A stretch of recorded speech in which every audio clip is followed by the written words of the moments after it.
Streaming. Okay. Oh, let's go over here.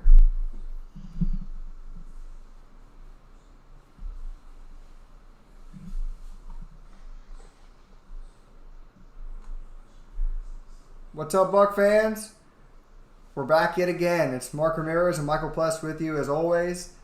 We're here to talk some Buccaneer football. Sorry for some unquestioned, technical difficulties, but we're here to talk some Bucs football. Plus, tell them what we're here to talk about. Yeah, no, we're back on another live stream. It's good, talking with you again. We got Buccaneers football starting up at One Buck Place as they're reporting back, getting some conditioning work in, and you got, they're done with their COVID testing, so it looks like everything is good to go from that standpoint. So, yeah, just really excited for things to get started. There was, a couple of things that happened over the weekend. Obviously, the signing of Lesean Mccoy was big. That is something that we're going to discuss. And then we had, Tom Brady's birthday today. We have Rojo's birthday today as well. So a lot of good things. There were some press conferences that, we'll get into. I know Shaq Barrett talked today, talking about sack numbers and, how he's going to do better this season, which is exciting. So, but then, we got a couple other articles that we're going to dive into and discuss some things. I know Cameron Jordan running his mouth like usual. So other than that, though, everything's been good. Just, the months, or I should say the days are rolling really fast. I mean, it's going nonstop with the COVID and everything. It just seems like these days are flying by. So trying to enjoy every second. But football season is going to be right around the corner. Yeah, well, you know what? Let's jump right into it. You were talking about it. Tom Brady. He's officially 43 damn years of age. Old man, okay? But this is our starting quarterback. This is who's going to be leading our squad, hopefully, to where we need to be. And like you just said, Ronald Jones is only 23 years of age. Same damn day. Hopefully that's a good omen for us. Mm-hmm. But I think everyone wants to talk about the biggest news, and that's literally the last question in the chat. What does Lesean Mccoy mean to the backfield? Let's go into it. Lesean McCoy is saying he's reached an agreement, one-year deal. He's very excited to play with an established vet like Brady and Gronk and trying to win another championship. What I thought was funny is he mentioned those two names. Those are the newest Buccaneers. He doesn't mention any Mike Evans, Chris Godwin, O.J. Howard, or even anyone on our defense, Vita Vea, JPP. So I'll let you have the floor first. What do you think of Lesean McCoy? Do you think he's a good addition? Do you think he's actually going to make the team? Where's your stance on him? Yeah, I think LeSean, he's a veteran. He's a guy that I think is going to add very good experience to the backfield in that running back room, which I think they needed. Rojo, I think, is a guy that can look at LeSean McCoy and learn some things. Same thing with Keyshawn Vaughn and Dari Ogunbowale. I got that right.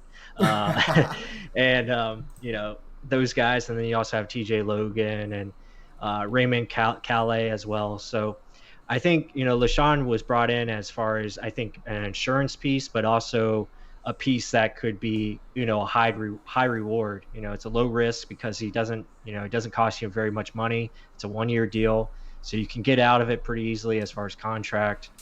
But the guy's still a playmaker, and he adds something that, Tom Brady likes, and that's a pass-catching running back. And that's something that we talked about, that we needed. And I think every Bucs fan was looking for that addition, and he fits the bill to a T. And he's a guy that can still make electric plays. I mean, we've seen the highlights of last year from just limited snaps, and he did a very good job. So I'm excited to see, what he can bring to this offense. Yeah, and a lot of people initial thoughts were, oh, he's washed up. Why are we bringing this dude in? For some reason, I don't know why people think he's going to be the number one running back. Like, whoever said that? I mean, he had actually a pretty good season to begin with, Kansas City. And then, for some reason, I don't know if it was the turnovers, but kind of tailed off at the end of the season. Mm-hmm. But the thing is, we're not looking for him to be number one. Hell, we're not even looking for him to be 4 or 5. We're just, give me something in, like, a contribution with what we already have. I mean, we're not looking for a Philadelphia Eagles Lesean McCoy. We're looking for a guy that can catch the ball out of the backfield, which he can do. A guy that can do a special play every now and then, which he can truly do. And that's proven it time and time again, like you said. And a veteran who knows blitzing schemes, who knows defensive schemes, who can just see it before it's going to happen. We don't need someone learning on the go. And he can eventually help out Vaughn, Calais. I mean, everything he can do is pretty much good in camp. And then, eventually, if he does make the team, even better. But, let's see if he can make the team first, correct? Yeah, absolutely. And you mentioned, Keyshawn Vaughn and Raymond Calais. Those guys are on the COVID list right now. So they're out of commission for at least 2 weeks or so, or however long they have to be in quarantine. So bringing in a guy like, Lesean McCoy, I think definitely is a benefit while you can. I mean, there's no guarantee he makes the team. But, with his pedigree and his experience, and I think that's very important for this season as there's no preseason game. So I think it's a good guy to have in the backfield alongside Rojo and Dare for now. I think that's a good mix. Absolutely. And then I was actually going to bring up a couple clips. So I know you guys who probably follow us like seeing our film breakdowns. Well, we're about to try a little live film breakdown, even though YouTube's like the most fun thing right now. But let's try it ourselves. What can Lesean McCoy bring? Usually we would tell you wait for Wednesday or wait for Friday, but we're just going to try and do it right absolutely now. And with that said, let's jump over. So, Lesean McCoy. Hope y'all can see this well. But pretty much what we're looking for... Mark, can you minimize the pop-up chat for a second? Oh, I can't. Okay, there you go. Okay. Perfect. All right, now we're good. So Lesean McCoy, we're just talking about, he brings a little bit of special ability to this team where lightning in the bottle, things you can create out of nothing. So let's just break down this play really quick. What can he do? I'm going to let it run before we actually break it down. Look at him in space, setting up moves, and just, Detroit Lions, we threw the ball amazingly, but this is an NFL defense, and supposedly this is a washed-up dude.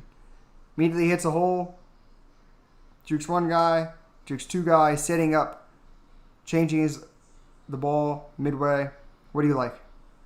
Yeah, I mean, you see it here from the reverse angle. I mean, you can just see the explosiveness that he still brings. I mean, that ability to just set up guys, with the little subtle steps, to the left. Really good. But, biggest thing you're going to hear, ball security. You gotta wrap that up. What are you doing? It's not Joey Galloway over here. That's what I was just gonna say. Yeah, he's pulling the Joey Galloway, and he's gotta be tighter with that football. But with me, look how nasty this is. He's setting this up. He's looking himself. He knows he's gonna go this way. He's just trying to square this guy up to let him know, I could go this way, I could go that way. I'm gonna decide it myself. You just tell me which way you're gonna lean first. He sees him leaning one way. Look at that jump hop. Jumps into him, pushes out, immediately reading the next guy. And then another jump hop. Whoop. Yeah, that's special. I mean, and his ability to stay fluid. So he's still a very good running back. I mean, he's got the ability to, like you said, just be electric. And here we go into this next play. So watch his eyes. Watch where he watches the middle linebacker here. The linebacker comes over here. He just jumps in. Literally, this is a goal line situation. Veteran running back. Are you going inside? I'm going outside. Or are you going outside? I'm going inside. Like, literally, he doesn't make a decision until after this linebacker makes a decision. He jumps out, I'm jumping in. And wide open hole. Like, just that little simple thing, reading behind the line, not just what's in front of you, but what's behind the line, I thought was special. What do you like? Yeah, that's really, he's displaying very good patience there, and then ability to jump cut back in is really nice. I mean, this is elite running back skills right here. Not many running backs can do this where they see it before it happens. Yeah, it's just reading the second level. I mean, it's enough what's in front of you. It's another thing. Look at this. If he runs this way, all these guys are going into that hole. Mm-hmm. There's only one alley. He waits, paused, and then jumped in. Like, I really like that play. Yeah, he sets it up, and then the anticipation to jump back inside, really nice. Again, now let's do one pass play from him. What can he do with the ball in his hands? Yes, they give some diversion. This guy running around. Oh, it's over here. Really play action fake. Give him the ball in space. I mean, there's nothing but space in front of him. There's, 1, 2, 3 guys that can make a play. Here he is, one guy blocking him. This is just easy money here. But I love the way he sets up this guy to miss the tackle. Watch this. Easy, natural hands. He's running directly at him. Oh, I could be going inside. Has him jump inside. That's Humphrey. That's a really good cornerback. Enough to get him space to get in the end zone. What do you like? Yeah, it's his footwork. I mean, it's just very electric, as you see here. Patience, understanding how to set guys up. I mean, he's setting him up right here at the 9-yard line, just with that subtle move there to the outside and back inside. Does a great job. Yeah. So he again squaring him up. He's going to give one step inside and then cut this back outside. And just you can see him bite easily on this play. Ooh, back outside. Defense is reactionary. So that's all he did. Just took one step out, jump back in. Nice veteran play. A reason why he's a Tampa Bay Buccaneer. Mm-hmm. Yeah, I like the north and south. You know, his ability to get north and south, but also east and west very quickly. Very impressive. And now you add him with, Rojo. You could just imagine him and Rojo in the same backfield, and you could put McCoy out in the slot and have him, line up as a receiver. It's going to be a lot of fun things this offense can do if they're, called correctly and used the right way. Absolutely. I mean, I hope you guys enjoyed that quick little rundown we did of McCoy.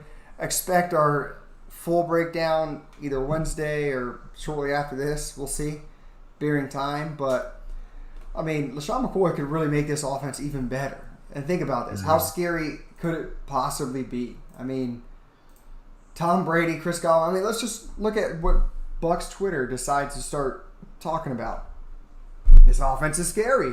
How scary is it? Tell me, Tom. How good is this? Oh, Mike Evans. Okay.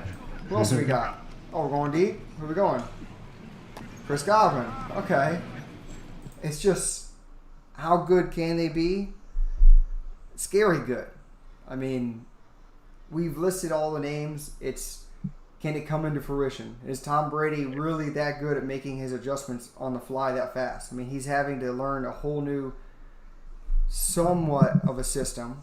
Because something that Cam Brate had in his interview, he was saying that all the plays are pretty much the same. It's just different verbiage. So if he already knows every route, every play, he's just trying to train everyone else around him to be the little subtle things. When you run this route, cut it inside. Tell me which side you like more. He's learning the nuances of his new players. He knows Gronk. That's his safety blanket. But once he learns Evans and Godwin, you're hoping like second half of the season we just blow up, like in a good way. Mm-hmm. What do you think? Yeah, absolutely. The offense, I mean, it's so much potential. And I think with Tom Brady, like you said, it's just learning the verbiage, the terminology. You have to understand, the ins and outs of every play. Every formation, and those are things that he understands. I mean, he's seen pretty much every, design of a play or a formation in some shape or fashion. So, I mean, he's ready to get it going. I think, we're gonna see how it plays out over the next couple of weeks, but I think they're gonna be just fine. I mean, he's got everything he needs to be successful. That's for sure. And I just can't wait to see them go up against the Saints in New Orleans week 1. I'm ready for them to really put it on them, and it's going to be a fun matchup. Absolutely. Well, speaking of the Saints, what do those Saints have to say? Saints and Cameron Jordan say Tom Brady's Bucs fighting for second place in NFC South. That little stash said that. I mean, I can understand it. I mean, a winner mentality is going to have that. They got the second greatest quarterback of all time behind Drew Brees, and now we go head to head 2 times a year. Okay. All right. Hey, I mean, two years in a row, they've just not necessarily choked. They got one stolen away from them. Mm-hmm. But they just can't get over the hump. Can it be this year? Yes, they're pretty much thinking Super Bowl or bust. But hell, don't you think Tom Brady's thinking the same damn thing? Don't you Right. think Gronk is thinking? Every team is thinking that. No one wants to be a loser. So, to be honest, yeah, the Saints may have been thinking that the past 2 years, but the Bucs are loaded up. I mean, I don't know what else they can freaking do to load up anymore. So, what is your response to Mr. Cameron Jordan? Well, Cameron, I mean, he's been a trash talker pretty much for the last several years, especially towards the Buccaneers. So, I mean, I don't find it surprising, but he's I mean, he's right. He has the right to say that. I mean, they've been the division champion for the last couple of years, and they've been in the playoffs, and they've had opportunities to go to the Super Bowl. They just haven't gotten it done. So, I can understand it. Yeah, we're trying to beat them out. I mean, they're the champions, so the Bucs are trying to get up to that level, and we haven't shown it. I mean, we've been the bottom dwellers for the last decade, so I get it. We still have a lot to prove. So I understand where he's coming from, but at the same time, I really hope that Donovan Smith just takes it to Cameron Jordan, pancakes him a few times, and Tom Brady throws for like 5 touchdowns or something like that, and yeah, we win big. That's what I'm hoping for. I know it's motivational. I mean, that's definitely going to motivate our guys because I know they don't like seeing that. Oh yeah, I mean, light a fire up in Tom Brady's ass. And that's the last guy you want to do right? it to. Like second best quarterback. I know Tom Brady's usually he's more subtle. He'll say Joe Montana before he'll say himself. But either way, that's a dude that you don't want to light a fire up in his ass. You just don't want to do it. So my thing is this. Devin White, again, want to take a leadership role. They already are. Devontae David, like all these guys are. No one's talking about the defense. They're like, oh, Tom Brady this, his weapons. The defense is sore as hell too. So you're just lighting a fire, guys. And all right, well, our time is now as well. So I don't know what they're talking about, but there's good chat going on in the YouTube down below in the comments. So they're talking about how long is it going to take to get rolling. I can't stand some of these names. That's hard to pronounce. Rotted Yardy says, do you really think it's going to take 8 games to get rolling? Justin Button said, I'd say give them 5 games and the offense will get clicking. 5 to 8, yeah. I mean, I think some of these are going to be tough. I mean, that's first Saints game. I don't think it's going to be as elite as people think we're going to be. Like, tossing dimes left and right. I don't know. But what do you think? Yeah, I think, especially the first couple of weeks for the NFL season, I think a lot of teams are going to be not, fully up to speed because we don't have the preseason games. So I think you're going to see some games that are kind of sloppy. I think the most points I think you'll see is maybe you might see more scoring just because maybe the defense, doesn't start fast because they don't have that, preseason, same, vice versa. So I think you could see some games where it's going to be close and, you're going to have some tough battles, especially the first couple of weeks. But I'm confident in Tom Brady that he's going to figure it out and get this offense going as fast as possible. And once they do get on the same page, it's going to be pretty fun to watch. Absolutely. I mean, I think Tom Brady with his organized team practices, he'll be better than we think he will be. Especially with Gronk. I think early on he's going to lean on Gronk, which I hope he doesn't do that at all. But I think he will just based off of continuity. And then he'll realize, holy crap, these 2 guys on the outside are pretty damn good. This Scottie Miller guy can really spread out the field and allow my running backs to catch the ball. Rojo can catch a ball. And then if LeSean McCoy does make the team, I say if, guys, because you don't really know. I mean, maybe these people, the crowd that says he is washed up, maybe he is. But I honestly think he isn't. Based off what last year was, he still had some nasty moves. I mean, if you want to check out the full review, wait till Wednesday. It's going to come out. But, damn, like it's scary. And then someone said that Rojo is the 3rd running back right now. No. Rojo's number 1. LeSean McCoy is maybe 2A or 2B. If Vaughn is... I think LeSean McCoy is going to be more of that pass-catching guy, that third down receiver type that, hell, split him out wide. We were talking about this before the podcast or the live stream. You could run Rojo and LeSean McCoy together with 2 tight end sets, and you'd be like, what the hell are they going to do? They're going to run. They're going to pass. But it doesn't matter if there's only one wide receiver out there. Mm-hmm. What the hell do you do? I mean, you head scratch too much with this offense and the capability it has. I think hands down, Rojo's got it clearly. I mean, Dare may be scratching. That's the only thing. How do you feel about the running back situation? No, I'm confident with it. I think Rojo is going to definitely step up to the challenge. I think he's probably in the best shape of his life, and he's ready to take that next step forward. And I think he was starting to last year, and I think he's going to take another step this year with Tom Brady as the quarterback. And I know I see some comments here about the offensive line. Yeah, I mean that's still a worry. I agree with you, Steven. I don't think Donovan Smith's going to pancake Cam Jordan. I was just joking. I was trying to liven it up here, but yeah, I mean, I think they're going to be fine as far as running backs, and the offensive line. I think it's going to be a lot better than what people think. I think they're a good unit. So offensively, I think this team can get it going early in the season. I think there might be some up and downs. I mean, you're going to have that with every team in the NFL because of no preseason. But with Brady back there, I think they're going to be fine. The main thing I'm concerned about is just injuries. If this team can stay healthy, I have no concerns as far as being able to be in games and ultimately, closing them out and winning. Yeah, to harp on what you just said, this team was in every game last year, and we're giving the game away every game. So we're going to be in every game, no doubt about it in my mind. For those wondering about did Donovan Smith opt out, he did not just yet, but now official deadline for NFL players to opt out is Thursday at 4 p.m., so we got 3 more days. Let's see what happens in that time. But he currently has not said anything. There's no Buccaneers opting out, so don't worry about that. Again, what Mike was saying, I agree as well. Like, our offensive line is not as bad as you guys think. Yes, every line has... Sometimes it's one-on-one. Sometimes you get beat. Like, Mike Evans doesn't win every route. J.J. Watt doesn't win every time he faces a left tackle.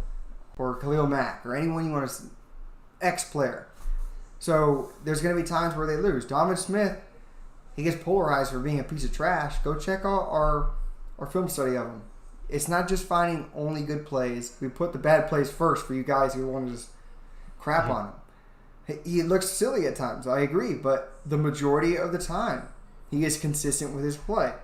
If you're going to call 1 or 2 plays in a game when he's played 67 to 70 snaps bad, then that's what you want to call it. But either way, he does well overall. So that's what I'm looking at as a whole. Yes, Joey Bosa first game, maybe look shaky. First game. So, hey, I mean, then again, playing next to Ali Marpet, probably our best offensive lineman, Jensen, that whole left side to me is safe.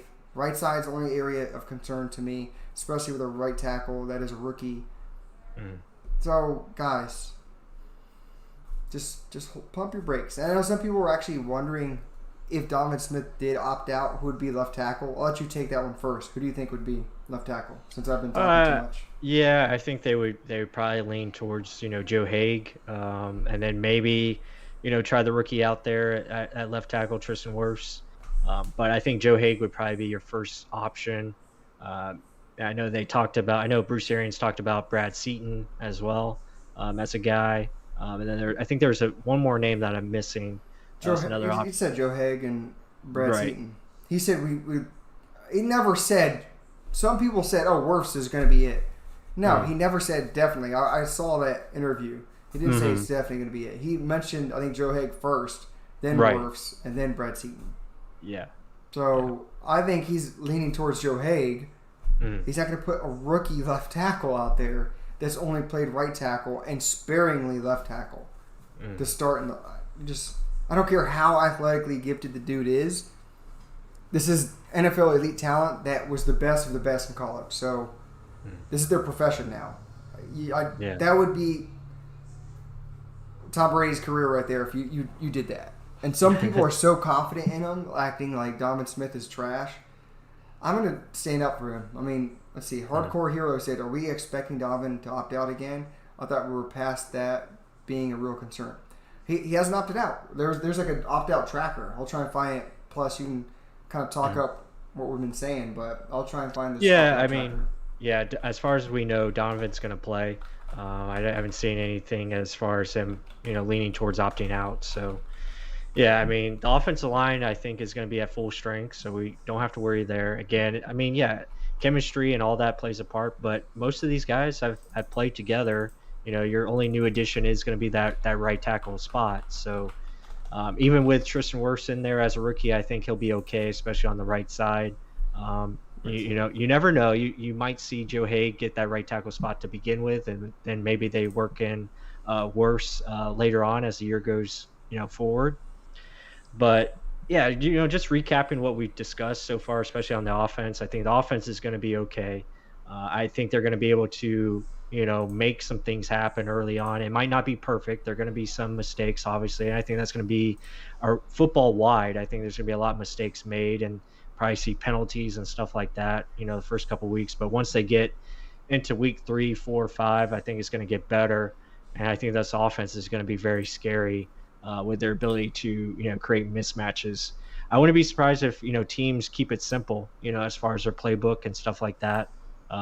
Don't really expand too much as far as playbook goes. Just utilize mismatches, and that's what we have. So that's why I'm confident that we can make things happen, even if we don't have good chemistry right away. You still have Mike Evans who can win one-on-ones or win through double teams. So there's ways to work around it is what I'm saying. And then defensively, we haven't even touched on the defense. I agree with Mark. I think they're not talked about enough. I think it's, easily it's my favorite unit on this team. I love this defense. I love what they bring. I love the pressure, the blitzes that they bring. I mean, they led the league in pressures last year, which is awesome. When you have Shaq Barrett and JPP, Vita Vea in the middle, it's hard not to get excited. Like, it's hard not to start, salivating over what they have. Like, I mean, it's just like it's hard not to get like super pumped. And I could say another term that's more to talk. Do what? Yeah.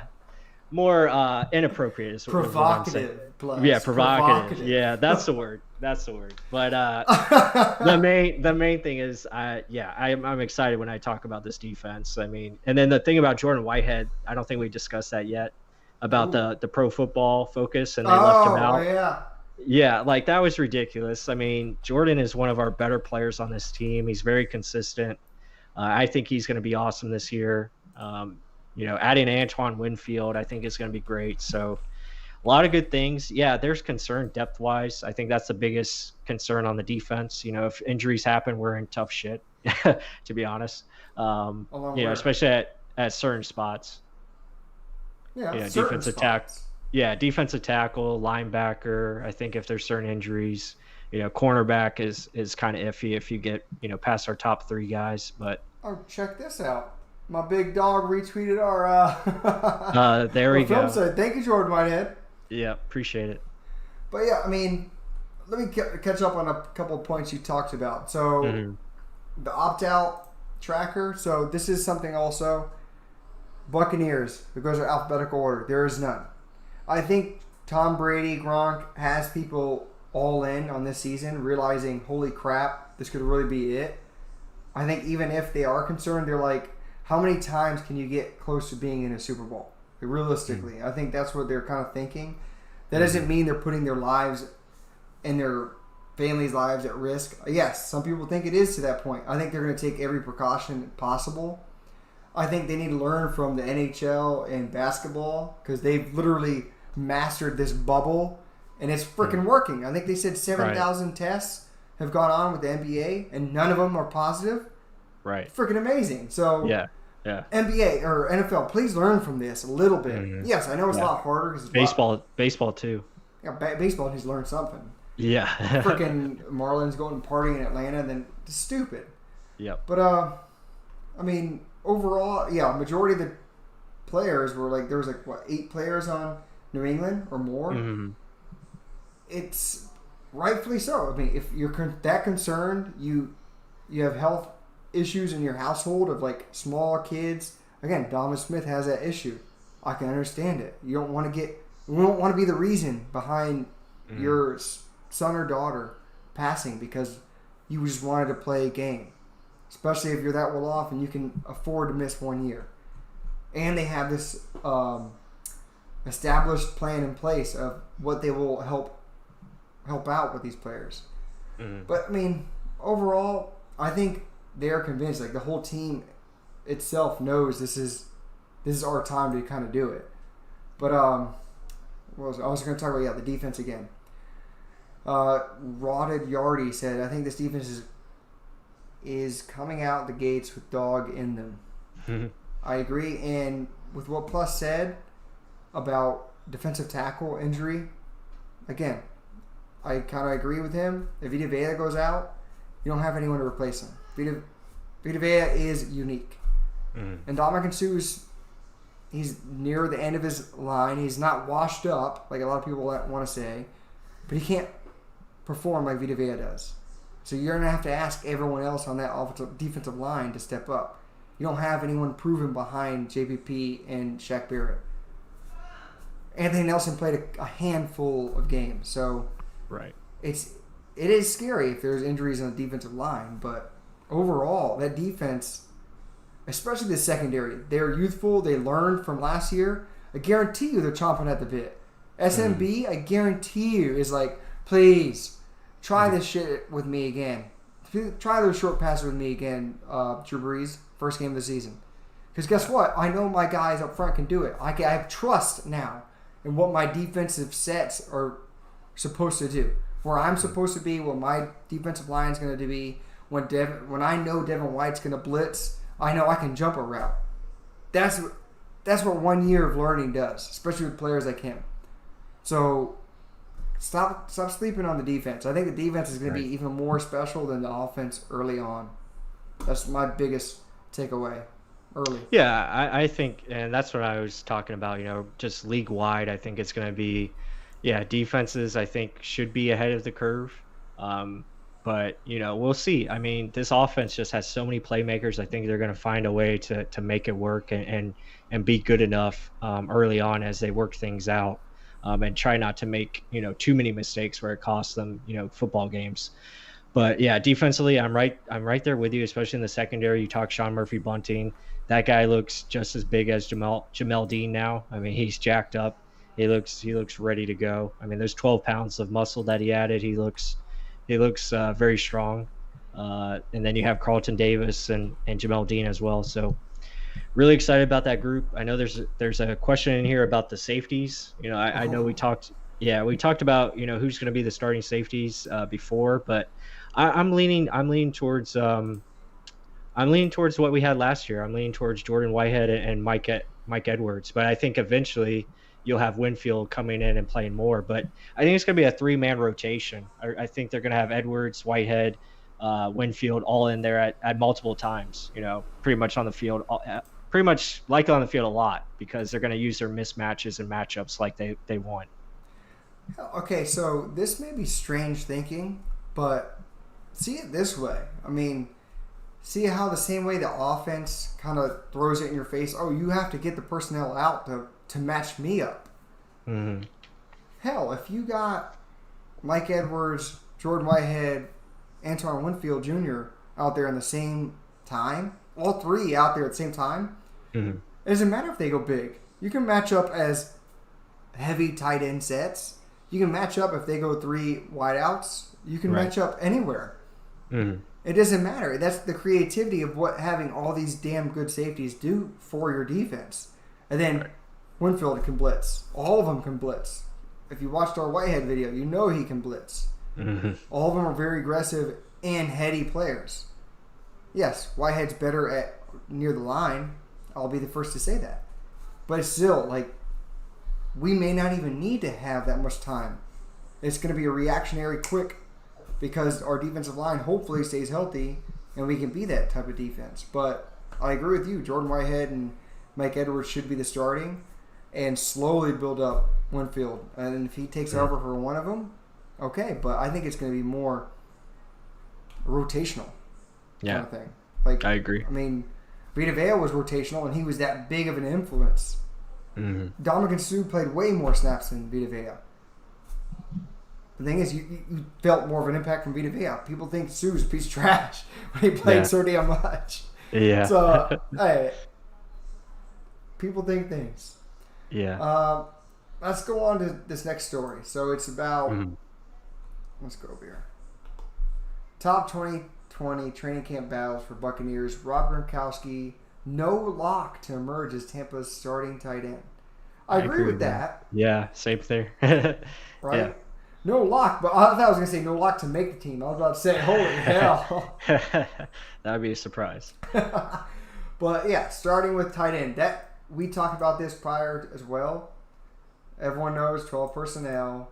Hell, like, think about 13 personnel with this team. But what do you think about the tight end room? Think of Gronkowski, O.J. Howard. Where's Cameron Brate? Where is Auclair? They don't even have him in this damn story. Auclair, you're thinking McElroy, you're thinking Tanner Hudson, you're thinking a loaded ass room. We talked about this prior. Who makes it? Who doesn't make it?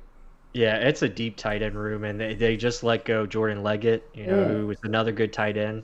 So, I mean, they have tight ends for days, but ass for days, yeah.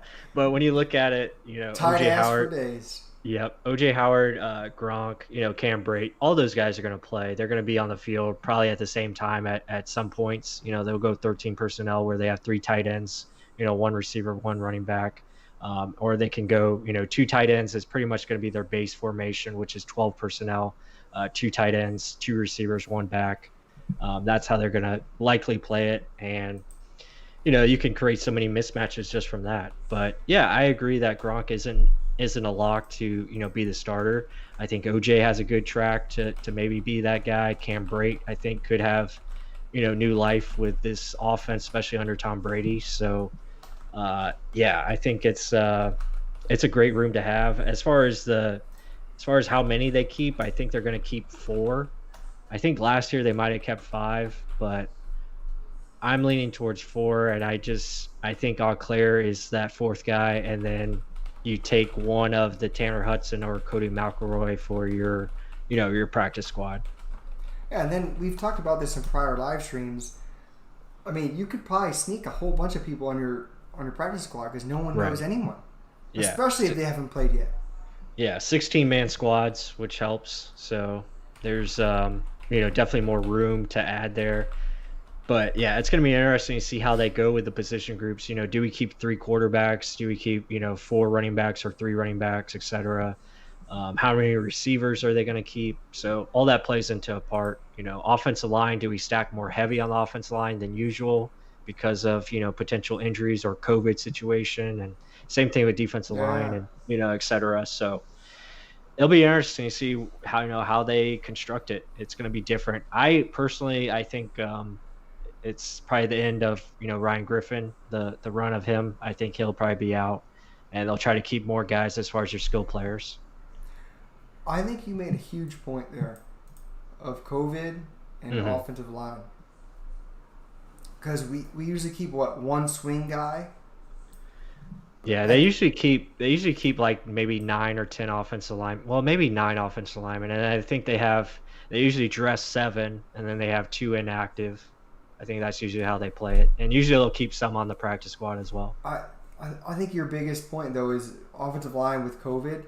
That's the most physical portion of the game where you're in contact face-to-face every down. So and that there's spit going out. Even though if they put a face protector there, they're pushing underneath the face mask and trying to drive people back. Like there's a lot more hands-on face-to-face there than anywhere else. Yes, the running back runs into something, but come on. I mean, offensive line, defensive line is where I think they're going to need to keep heavier amounts of players. Wide receiver, you can kind of run them in and out, I would assume. I think you made a big point there with COVID especially, because no one really kind of thinks about this. Like, we got our 2 running backs, rookies that got it. Maybe they were just some situations that they shouldn't have been in. But when the game actually starts playing, that's an area of concern for me, especially with no preseason games. I think they will keep more heavier there. But also, I was reading later in the story, they did mention 13 personnel. I'm surprised they did that. Arian team kept possibility of running 13 personnel. Yep. I thought the same damn thing. We mentioned this how early on in the process that we could run this damn offense off of tight ends alone. Right. Yeah. That's They what definitely they have. Yeah, they definitely have the personnel to do it. Auclair has the ability to play at fullback, so there's a lot of things they can do. Cam Brate's done it. OJ Howard's done it. I think Gronk could probably do it too. So they have a lot of versatility there. As you bring up the next one, number 3 receiver, I think that's a good point. I know guys are talking about Scottie Miller in the chat. I think Scottie Miller is the favorite for that number 3 spot just because of his ability to win on the outside, his ability to win with speed, and I think he gives you that factor that with the loss of Brashad Perriman, I think he gives you that speed factor where it can stretch the field and you can get guys open underneath more effectively. Tyler Johnson, as they show there in the article, I think he could be a guy that comes in maybe in the second half of the year and really comes on strong. But again, he's another option that you can't discount because he's very talented for sure. Yeah, even in the story they said, I would say Miller has an inside track to claim the spot. You would have to agree. Let's just be honest. You would have to agree. Tyler Johnson, rookie, having to learn everything. Right. Justin Watson,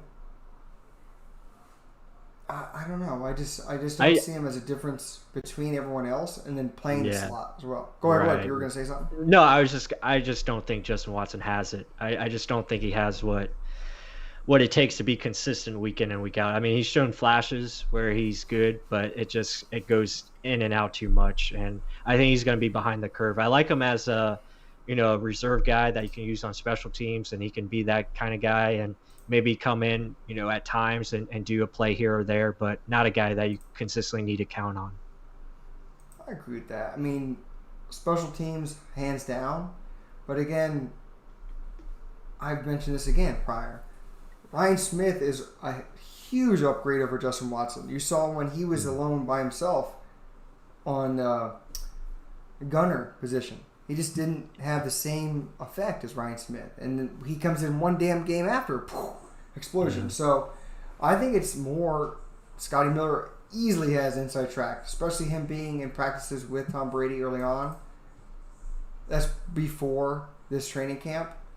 Tyler Johnson, I think he's outside chance if he is that special of a player, but we'll find out. I think it's easily Scottie Miller's to lose, and I don't think he's going to lose it, to be honest. Mm-hmm. Let's go to the chat real quick.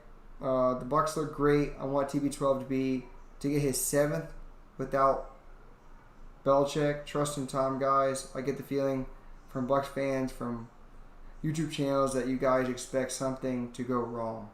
That's just called Danny Danello. That's called it's a Bucs life. Okay, so we've been in this shithole for so long. We almost expect it. We've had the second worst record opposed to the Browns. When you're in that category, it sucks. I mean, we've just had bad leadership and bad direction for years and years. Bad quarterbacks for years. Mm-hmm. So we don't know what a great quarterback can do. That's what a majority of Buccaneer fans don't know. Going from Winston to Brady, I hope you can help everyone else know how much of a step up that is. Because people think a washed-up Tom Brady is still not better than Jameis Winston. And that's something we've been trying to help coax people to understand, but hopefully you can kind of get that out of there. He said, even if I can give you guys one piece of advice, trust in Tom. Eliminate the fear, no fear, guys. I love the confidence, And, I mean, like Mark said, I mean, it's just a mindset that we've had.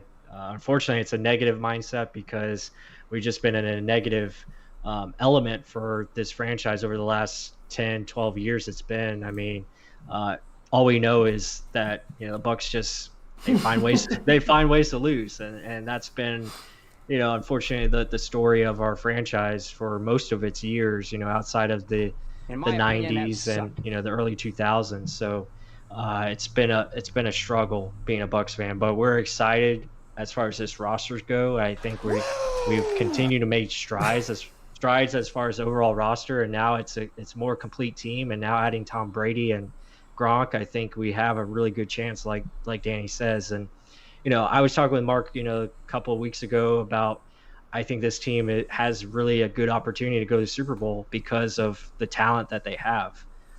So I'm confident. I want to be more confident like you, Danny. But I'm just kind of wait and see how that first couple of weeks go. But I'm out. it's gonna be good. You're ruining my day. That's my wife, yes. The appearance of Nicole Ramirez. Holding my son. She's Yeah. pregnant, yes. Well, let's keep going on. Tall Florida guy said Watson won't make the final roster. Wide receiver spot is too deep. That's a great point. I think that could be very real.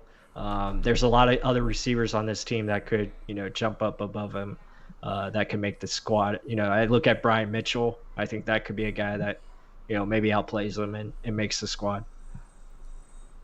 Really? Mm-hmm. Damn. Yeah, because when you look at the Strong. preseason last year, I mean, Brian Mitchell was ahead of Justin Watson in every offensive formation. I think he was the first guy to come in after the starters. So I think that's a guy to look out for. William, someone says hello to Nicole. I would love to see that. I wish we could have seen a freaking preseason. So we're gonna find out that. I know it sucks not having the preseason. I feel so bad for all these undrafted guys and guys that usually find a way to make the team, or make another team because they put on good tape. So yeah, the waiver wire thing is going to be weird this coming up in the next couple of weeks when guys are let go. It's going to be interesting to see how many guys change teams or if they're not picked up at all. I don't know how much money we have. I wish Raymond was on here to give us a number, especially with right. the latest Lesean Mccoy signing. But Yeah. this is something big that I want to talk about. He said Danny Danello, like a lifelong Pats fan, said Tom Brady is ridiculous, and with the talent you guys have, forget about it. He says he finds ways to win. He does. So, I mean, that's, again, Danny, you got to understand, you've endured like 20 years of winning. We've endured 20 years, well, forgive me, 19. It was right after Tom Brady came in, I believe, of losing pretty much. So, well, not necessarily to 19 years, more like 12, but either way, it's been bad. Where it's a habit, where it's a trend, where it's something that you don't really know how to forget until someone like this comes around and hopefully can change the whole organization. Let's see. We have faith in Brady. He is the GOAT. Yeah, we have faith in him. But again, as a fan base, some may think, oh, this is it. But a majority still think Jameis Winston was it. We just let go of Doug Williams. We just let go of Steve Young. Mm-hmm. We just let go of a Hall of Famer to some. Some think he's a Hall of Famer.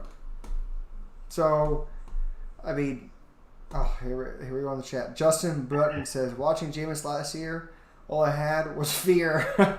Every time he threw the ball, I was scared I was going to hear, and it's intercepted. And now I have PTSD from it and had to get therapy. Jutton Button is exactly what every Buccaneer fan feels. Okay? Mm-hmm. All I hear, you hear that? Check your sheet. That's all I'm thinking of. I'm thinking of, I'm balling. That's all I can think of, left and right. So I agree with him. You don't have Tom Brady, a winning pedigree that's gotten you to the Super Bowl, 9 times or won it 6 times? Yeah. Come on. Like, that's ridiculous. Yep. I'm from Boston, and go back to Grogan, John Hanna, Russ Francis. Damn, well, I go back to losing. But, hey, I hope that winning culture comes over here. Yeah. So this is up here. So Caden Bliss Bartlett said, which rookie, and thanks to see you in the chat, I haven't seen you in there. Nice to meet you. Which rookie do you think will have the largest impact for the team, and which would have the least? Ooh, that's a great question. I think the largest impact is going to be Antoine Winfield. I think he's the most ready out of all the rookies as far as just, mental capacity and just his ability to just pick up things very quickly. I think he's going to have the biggest impact. The least impact, I would probably go with the 6th round pick, Khalil Davis. I think he'll have the least impact, in my opinion. Over Calais? Raymond Calais? Well, yeah, that's a good I point. think Raymond. Lease is Raymond Clay. I don't even know if he'll make the team, let alone practice Yeah, squad. he might not even play. Yeah, that's a good point. But I think I was just going off of guys I think will be on the roster. okay. All right, Yeah. I think again, yeah, Raymond Clay or I think Chapel Russell will have a good showing on special teams. His interviews are freaking awesome. He's like, I'm going to do whatever the team needs me to do. I'm all hands on deck. Whenever they call my name, I'm going to be ready. Like his mindset is amazing, and I hope everyone on our team has that. But yeah, greatest impact. I'm going to say, Gene when he came over for our 1-on-1. Yeah. He said Tristan Wirfs. He said Antoine Winfield Jr. I said Vaughn. Keyshawn Vaughn. Yeah. I honestly thought because of his role pass blocking for Tom Brady and his role in catching the ball. I think he'll have a big impact in that, especially with how much Brady likes to roll him in and out. I think a little bit of Patriot Brady is going to come over here to Tampa Bay. I think you're going to see a lot more quick passes, the dink and dunk, until people will start respecting it. And then, holy shit, Mike Evans, Chris Godwin, 1-on-1 deep, no safety help because they're having to cover a running back short. This is the stuff we've been talking about for years, like playing that chess match. And I hope you can truly see it come to fruition. Let's keep going on. Good question, though. Really good question. Let's see. So everyone's talking about interceptions. Caden Bliss Bartlett said, me too, every time he passes, talking about Jameis Winston, past the camera screen, I would fear the interception. So that brought up a question. Dennis Ascalo said, how many pick sixes did he throw? Oh, I think he's talking about Jameis Winston. Jameis had, I think, at least 7 or 8, I want to say. Wasn't it 6? I thought it was 6 or 7. It was, around 7, maybe 8. I don't know. Around that number. I believe Tom Brady had the Dolphins one and then the final. Yeah, so 2. 2. Yep. Don't want to disrespect Jameis, but there is no comparison to Tom. But then again, nobody can. You're correct. Again, it's true. So, and it's not disrespecting him. It's just respecting Tom Brady that much. I mean, you can't really compare someone who hasn't really put their feet into the ground just yet with someone who's had 20 years of nothing but success. I mean, right. And then some people down Tom Brady, like he's washed up, like. Even though, I mean, he's still, I believe last year was 24-8. Yeah, that's correct. Come on, like, geez, we get 24-8, we're like deep playoff run. I mean, I don't know. Dennis Ascalo said, "Good God," about Jameis' 30 interceptions to Tom Brady's 8. Yeah. And then, no, please do disrespect Jameis. Justin Button said. I'm not going to disrespect him, but I'm going to say point blank, my man would make a lot of bad decisions, a lot of forced decisions, a lot of hero ball that he just never really learned how to change. And maybe people will say it's the coach that made him do it. You're telling me the coach was in his headset saying, throw the damn ball! No. Once he says hike, it's Winston's decision. He could have checked down every damn time. Yep. Maybe the coach will pull him. Well, you're not throwing the ball deep. Okay, well, no one wants to throw interceptions at that rate. So, I don't know. Do you have any points on that? No, I mean, as far as Jameis, I mean, he is what he is. I think it's just it's a mindset thing with him. He's always trying to get the big play, like you said. He needs to learn how to let the game come to him. And for whatever reason, he's just very inconsistent at doing that. I mean, he shows it at times, and then other times it just doesn't go his way because he's trying to, like you said, force things that are just not there. He's trying to push the game instead of let the game come natural. When he does let the game come to him, he's a pretty damn good quarterback, but he just struggles with that from a consistent standpoint. He panics at times. Sometimes he gets overwhelmed. He gets flustered too easily. And that's something that he's just got to work on. I think he's at a great spot with New Orleans. I think he's in the right place. If he is going to, turn around and be that guy that he ultimately can be, he's in a good spot. So, we'll see how it plays out for him the rest of his career. But I'm happy as hell to have Tom Brady as my quarterback, because that guy, like you said, I mean, he's done it for 20 years. He's a winner.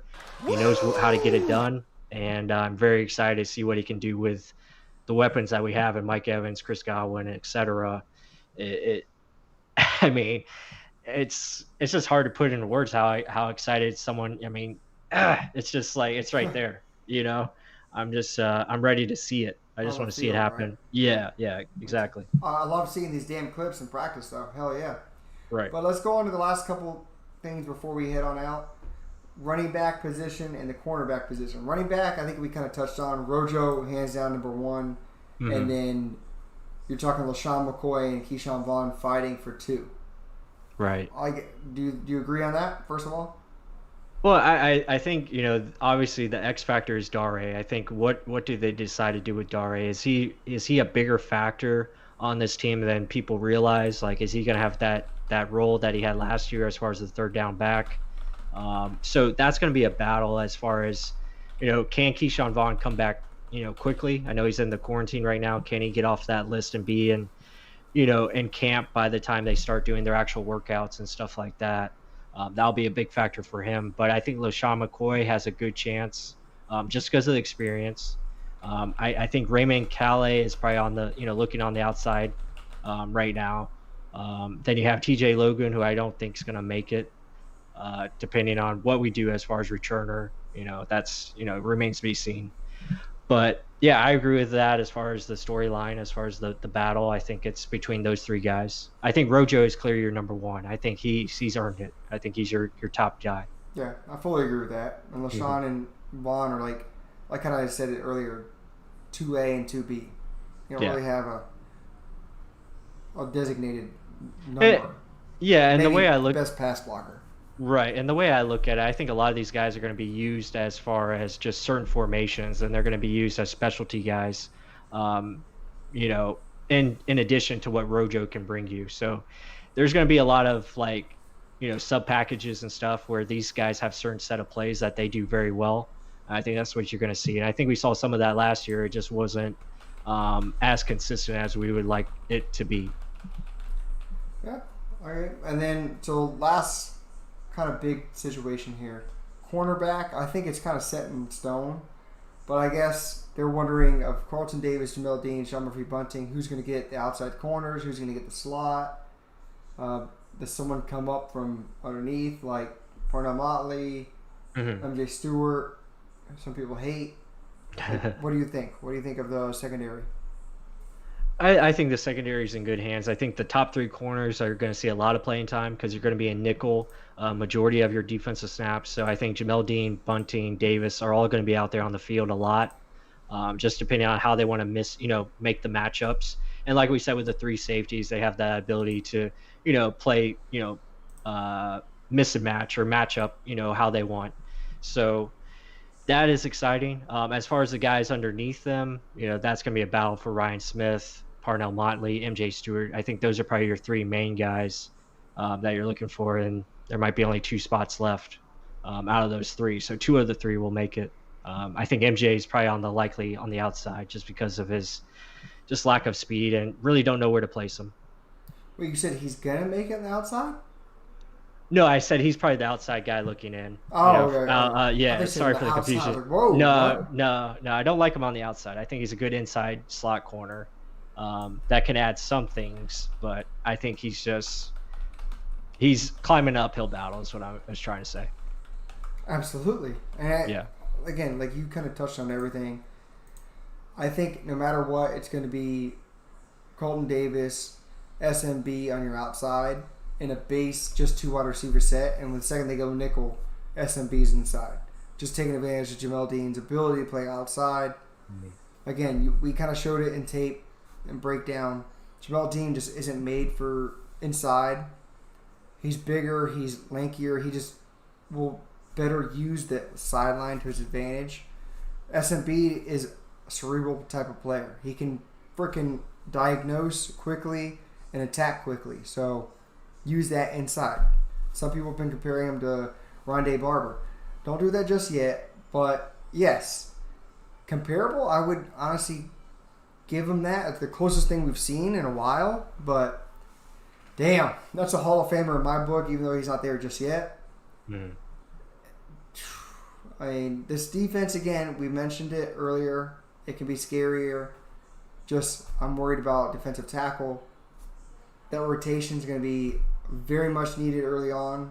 I don't want to see anyone playing a lot of snaps. And I hope to see someone of this Cousin Daniels and Bell, Quentin Bell, stepping up and making a Anthony big Nelson. Anthony Nelson, I think he's going to be. I don't think he's going to be Nassib just yet, but I think he's going to be a William Golson type. Mm-hmm. I mean, overall, there's not many holes, guys. There's not many holes. Like, maybe you can say you have a question mark on the right side of the offensive line based off of will Kappa take that next step up, even though he did show a lot of aggressiveness and grit on the Saints game plan with a broken forearm. Mm-hmm. You still have a massive question mark with Tristan Wirfs playing right tackle. Agreed. I don't care how great of an athlete you think he is. This is NFL, guys. He's going to be playing against guys that are planning to beat him, not just winning off of athletic ability. Okay? Mm-hmm. And they've studied the same film we saw that he's not good on inside pressure. So that's the quickest route to Tom Brady. We don't need him going down. Right. Well, other than that, I mean, defensively, depth. Everywhere else, I'm kind of content. I agree with that. And just, to sum it all up, what we talked about tonight, offensively, I think we're obviously very excited of what it could potentially be. Again, it could take some time, early on to get things, going the right way. But when you have a guy like Tom Brady, that's what makes us confident, because he's like Danny, said earlier, he finds ways to make things happen. And his leadership is, above everyone else. I mean, he's a top dog, and he's done it so long. So yeah, very excited about the offense. Defensively, I'm even more excited because of their potential and what they can be, because there's a lot of young stars that I think they have on that side of the ball that could be showing out this year. And then lastly, it's going to be interesting to just see how the player movement is this season, with the waivers and, whether guys go out because of COVID, and how does that affect your roster, and, how do you pick up guys from other teams, etc.